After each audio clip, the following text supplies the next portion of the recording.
지금부터 장에 대한 의미심장한 닥터의 경고 알아보도록 와. 하겠습니다. 네, 첫 번째 닥터의 경고는 바로 이겁니다. 자, 약물 오남용하는 당신 경고합니다. 오, 첫 번째 경고가 나왔네요. 정 교수님.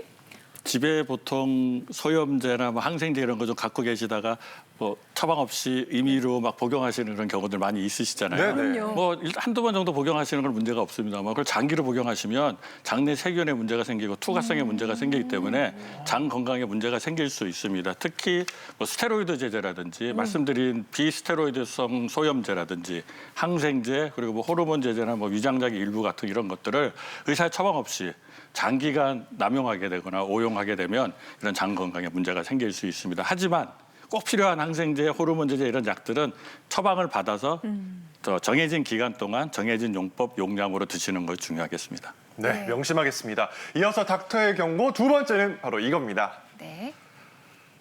기름진 고기 좋아하는 당신 경고합니다. 뜨끔하네요, 최 교수님. 네, 앞쪽에도 많이 나와 있는데요. 이런 고지방식 음식이나 이런 트랜스 지방 혹은 포화 지방이 많이 포함된 음식은 장내 염증을 유발해서 장벽을 손상시키고 장 누수를 증가시킬 수 있습니다. 또한 이런 육식 위주의 식단은 유해균을 증식시키고 유익균을 감소시켜서 장내 환경을 좀 나쁜 쪽으로 만들 수도 있습니다. 네. 자, 장 누수 증후군에 대해서 알아보고 있는데요. 자, 세 번째 닥터의 경고는 바로 이겁니다. 단짠맵, 자극적인 음식에 길들여진 당신 경고합니다. 이네요. 역시 네. 음식이 또 중요하죠. 이런 인공감미료나 인공색소, 방부제, 유화제 등이 또 장벽을 자극해서 염증을 유발하고 장벽을 손상시키고 장 누수를 또 증가시킬 수 있게 되는데요.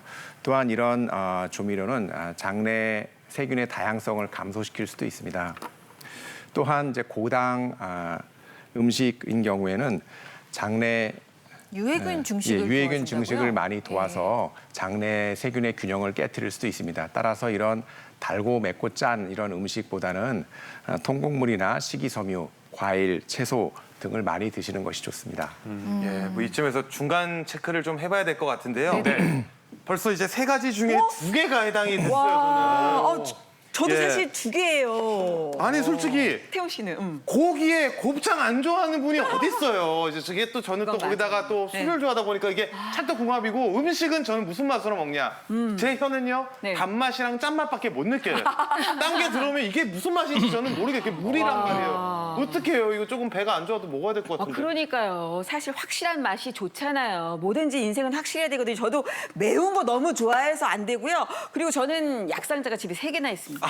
집에서 아이들이 아프면 엄마 뭐 먹으면 돼? 그리고 저도 그렇게 병원에 안 가고 이렇게 약을 많이 먹는데 이거 큰일 났네요. 경우 2개예요 벌써. 벌써 두 개를 네. 꼽으셨어요. 네, 옆에 어쩌나. 빨간 카드도 있는데 그것까지는 안 가기를 바라겠습니다. 제발요. 네. 자, 이어서 네 번째 닥터의 네. 경고 공개합니다. 빵순이 면도리인 당신 경고합니다. 라고 나와 있네요, 서 교수님. 아니 이게 장이랑 무슨 상관이에요? 지금 빵이랑 밥을 먹는데요. 아이고 서태훈 씨는 제가 뭐 검사해드릴 것도 없어요. 말씀 들어보니까 이건 뭐 확실하신 만점 건데 맞네. 거의 만점 나오실 것 같은데 빵돌이 빵순이 이제 해당하신다고 했죠. 아, 면. 네, 면인데요. 근데 이게 모든 사람이 다 그렇고 면이 무조건 나쁘다는 얘기는 아니에요. 그런데 일부에서 이 면, 그러니까 밀가루에는 글루텐이라는 쫀득거리는 점성 물질이 있잖아요. 그 맛에 먹는 건데 우리가. 근데 일부에서 이런 그 글루텐을 소화를 잘 못 시키는 분들이 좀 있고요. 또 너무 많이 먹으면 또 안 되겠죠. 그래서 소장에서 소화가 안 된 이 글루텐이 일부 남아서 계속 자극을 하는 거예요, 점막을. 그렇고 이 점막을 이렇게 느슨하게 tum을 벌리는데 아주 치명적이라는 거고요.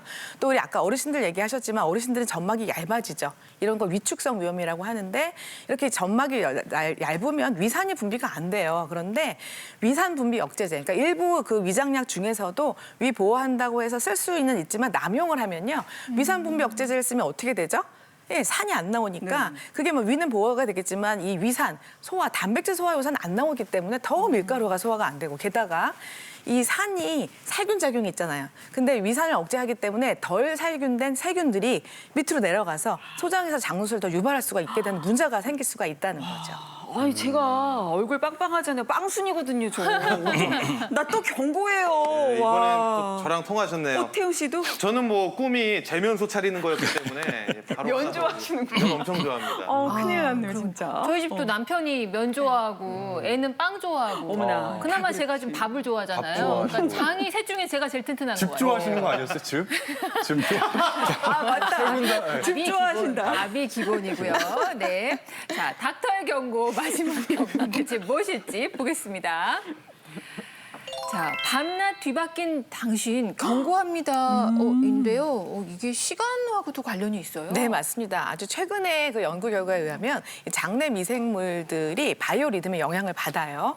그래서 3교대 하는 야간 근무자라든지 항공기 승무원 같은 분들, 생체 시계가 좀 깨져 있는 분들한테 장내 유해세균이 더 많다라는 주장이 있습니다.